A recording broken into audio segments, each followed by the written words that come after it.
Hola, ¿qué tal? Muy buenas tardes. Les damos la más cordial bienvenida a este espacio de noticias, corte informativo. Hoy que es viernes, por fin viernes 15 de diciembre de 2023. Soy Lorena Sánchez Cabrera y tendré el gusto en los próximos minutos de presentarle la información más reciente del Poder Judicial de la Federación. Saludo con gusto a mi compañera Nidia Díaz en la interpretación en lengua de señas mexicana. Hola, Nidia. Y es así como iniciamos.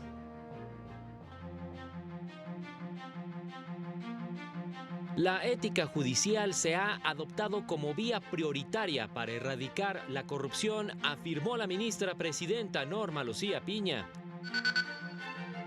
La prescripción de delitos sexuales contra infantes y adolescentes inicia al cumplir la mayoría de edad, estableció la primera sala.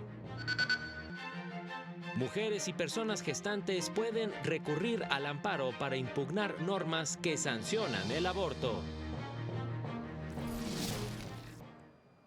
Durante 2023, la Unidad General de Investigación de Responsabilidades Administrativas del Poder Judicial Federal inició 659 investigaciones de casos en los que se estimó la probable comisión de faltas administrativas, entre las que se encuentran posibles actos de corrupción, nepotismo, acoso laboral, conductas sexuales y de género. En 12 casos en los que se ordenó investigar posibles faltas disciplinarias, el Pleno del Consejo ordenó implementar medidas cautelares consistentes en 9 suspensiones temporales y 3 medidas provisionales de cambio de adscripción. En cuanto a la política de cero tolerancia a la corrupción, se judicializaron 2 carpetas de investigación y se vinculó a proceso a 3 servidores públicos, entre ellos a un magistrado y a un secretario particular. Además, se cuenta con 7 carpetas de investigación en trámite que involucran a juezas, jueces, magistradas y magistrados. También se iniciaron 159 estudios de evolución patrimonial de diversos servidores públicos, de los cuales 29 se encuentran concluidos y 130 continúan en proceso. Esto no solo es una declaración de buenas intenciones, es un mensaje claro. Aquellos que participan en actividades corruptas enfrentarán consecuencias severas. La cero tolerancia es un compromiso profundo e indispensable para la construcción de una sociedad más justa. La Suprema Corte dio a conocer la sentencia del Pleno en la acción de inconstitucionalidad 26/2023, en la que invalidó diversas disposiciones de la Ley de Ingresos de Baja California y de leyes de ingresos de municipios de dicha entidad para el ejercicio fiscal 2023. Mismas que establecían cobros por la búsqueda de información y antecedentes en archivos de registro civil y municipales, así como por la búsqueda, consulta y verificación de datos y antecedentes para la emisión de certificados o copias certificadas no relacionadas con el derecho de acceso a la información. Búsquedas que la Corte ha reiterado deben de ser gratuitas. El Pleno exhortó al Congreso de la entidad para que en el futuro se abstenga de emitir normas que presenten el mismo vicio de inconstitucionalidad. La primera sala de la Corte determinó que el artículo 109, párrafo último de la Ley Nacional del Sistema Integral de Justicia Penal para Adolescentes no vulnera el derecho a la igualdad y a la no discriminación, norma que señala que tratándose de delitos sexuales cometidos en contra de niñas, niños y adolescentes, el plazo de prescripción comenzará a correr hasta que la víctima cumpla 18 años. La sala argumentó que la disposición realiza una distinción razonable entre las adolescentes en conflicto con la ley penal por delitos sexuales o de trata de personas cometidos contra niñas, niños y adolescentes, y de las adolescentes involucradas en otros delitos cuando las víctimas tienen menos de 18 años, pues protege el derecho de acceso a la justicia de niñas, niños y adolescentes víctimas de violencia sexual a la luz del principio de interés superior de la infancia. Explicó que dicha disposición establece 2 regímenes jurídicos diferenciados. Uno de ellos protege a un grupo vulnerable víctima de delitos sexuales, garantizando su derecho de acceso a la justicia en condiciones de igualdad. La segunda sala de la Corte determinó que el artículo 501, fracción tercera de la Ley Federal del Trabajo, viola los derechos a la igualdad y a la protección de la familia, pues condiciona la posibilidad de que la concubina de un trabajador fallecido, con la que convivió 5 años antes de su muerte, pueda recibir indemnización en concurrencia con otros beneficiarios, solo a falta de cónyuge supérstite y que siempre ambos se hayan mantenido libres de matrimonio durante el concubinato. La sala explicó que la norma otorga un trato diferente entre las personas que mantuvieron una relación de hecho, pues al condicionar esa posibilidad a diversos factores, atenta contra el derecho al libre desarrollo de las personas. Además, tales distinciones tampoco guardan íntima vinculación con la protección de la familia, toda vez que no resulta viable reconocer y otorgar derechos solo a aquellas personas que optan por un tipo de unión familiar. Y la ministra presidenta Norma Lucía Piña recibió en el edificio sede de la Suprema Corte a 34 defensoras públicas federales que brindan asesoría victimal en casos de feminicidio en toda la República y reconoció el valor y la centralidad de su trabajo, además que reiteró el respaldo absoluto del Poder Judicial para el ejercicio de sus funciones. Lo anterior como parte de la cuarta jornada de escucha organizada por la Unidad General de Conocimiento Científico y Derechos Humanos de la Suprema Corte y la Defensoría Pública. El encuentro tuvo como objetivo brindar herramientas argumentativas y probatorias que fortalezcan el acompañamiento de casos de feminicidio, así como robustecer el diagnóstico para mejorar el programa de justicia penal y de género. La jueza María del Carmen Ruiz Medina explicó qué pueden hacer las mujeres para ejercer su derecho a decidir cuando existe una norma penal que castiga el aborto voluntario. Indicó que pueden recurrir al amparo como parte agraviada, ya que en caso de negarles la posibilidad de interrumpir un embarazo, sufrirían una afectación a sus derechos, lo que les otorga interés legítimo para interponer el recurso. Recordó que la Corte ha establecido que solo por el hecho de ser mujer o persona gestante puedan reclamar a través del amparo la inconstitucionalidad de normas que penalizan el aborto. El mensaje que manda esta norma es que se sancionará o se criminalizará a toda mujer que estando embarazada quiera interrumpir su embarazo de manera voluntaria. Por tanto, sí es posible que las mujeres acudan a los tribunales federales a exigir vía esta justiciabilidad difusa, es decir, el reconocimiento, exigir de los tribunales el reconocimiento de su derecho a decidir. En más noticias, el Pleno Regional en materia de trabajo de la región Centro-Sur con residencia en la Ciudad de México estableció que para que las personas juzgadoras del nuevo sistema de justicia laboral determinen que se cumplió con el procedimiento de conciliación prejudicial obligatorio, en los casos en que la demanda existan múltiples prestaciones reclamadas, basta que la parte actora exhiba la constancia de no conciliación que contenga la parte denominada objeto, la leyenda pago de prestaciones, sin necesidad de que se precise la totalidad de ellas, pues la emisión de ese documento requiere la comparecencia al procedimiento respectivo, tanto del solicitante como de la persona física o moral citada.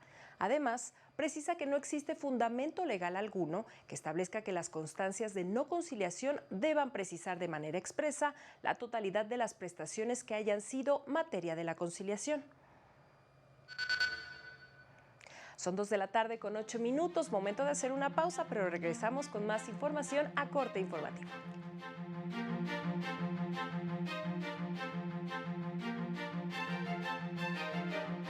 Al regresar, gobernadora de Campeche adquirió tiempos en televisión para difundir propaganda calumniosa.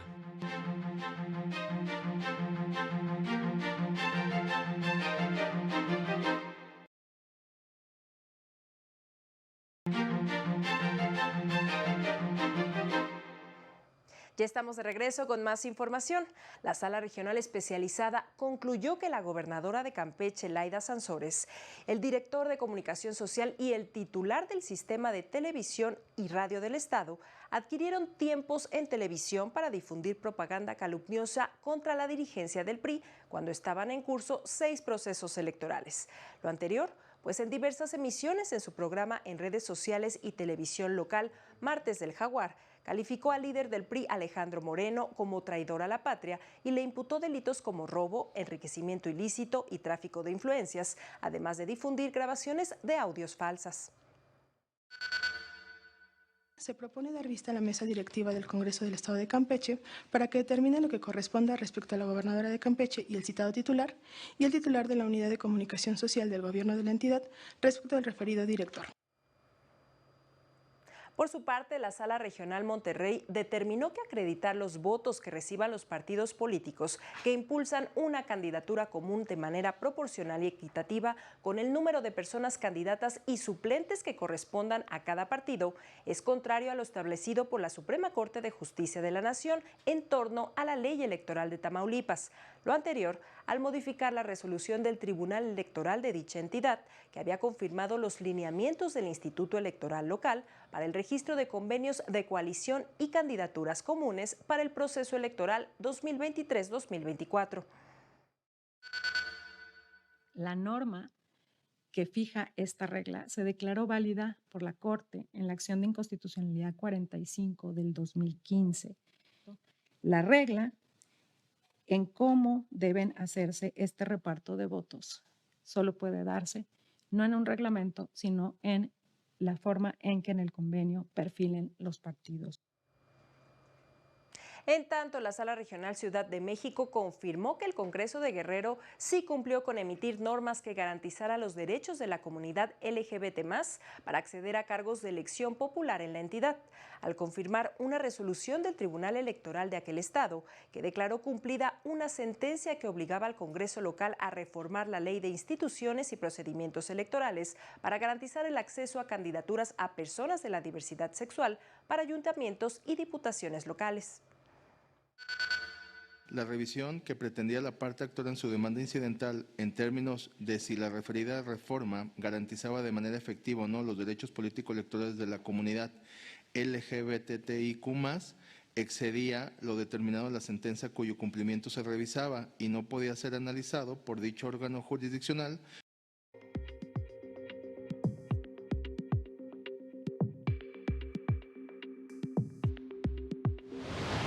En los últimos 4 años, el Centro de Justicia Alternativa del Poder Judicial de Oaxaca intervino en 8.659 asuntos, en los que se crearon 1.637 convenios o acuerdos reparatorios. Además, llevó a cabo semanas de mediación itinerante para acercar la justicia a las comunidades.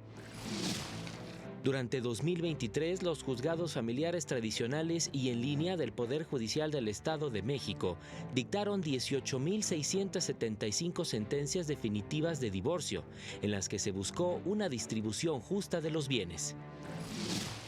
El Poder Judicial de Chiapas encabezó 4 actos de liberación humanitaria en el año en curso, en los que se benefició a 1.270 personas privadas de su libertad por delitos no graves, que hoy aprovechan una nueva oportunidad de vida. Se inauguró la sala de maternidad y lactario en las instalaciones del Tribunal Superior de Justicia de Sonora para uso de madres trabajadoras, además de que les brinda la opción de trabajo de medio tiempo como una ampliación de la licencia de maternidad. Para el canal del Poder Judicial de la Federación, Jesús Daza.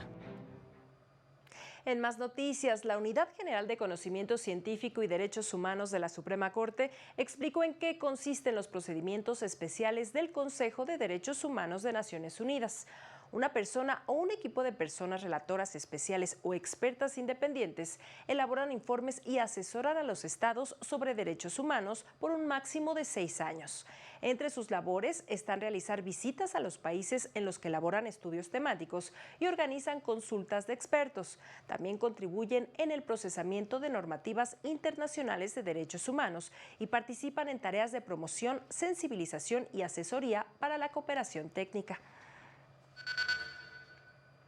La directora del Centro de Estudios Constitucionales de la Suprema Corte, Alejandra Martínez, participó en el taller realizado por la Corte Constitucional de Ecuador para intercambiar conocimientos con altas cortes de Iberoamérica.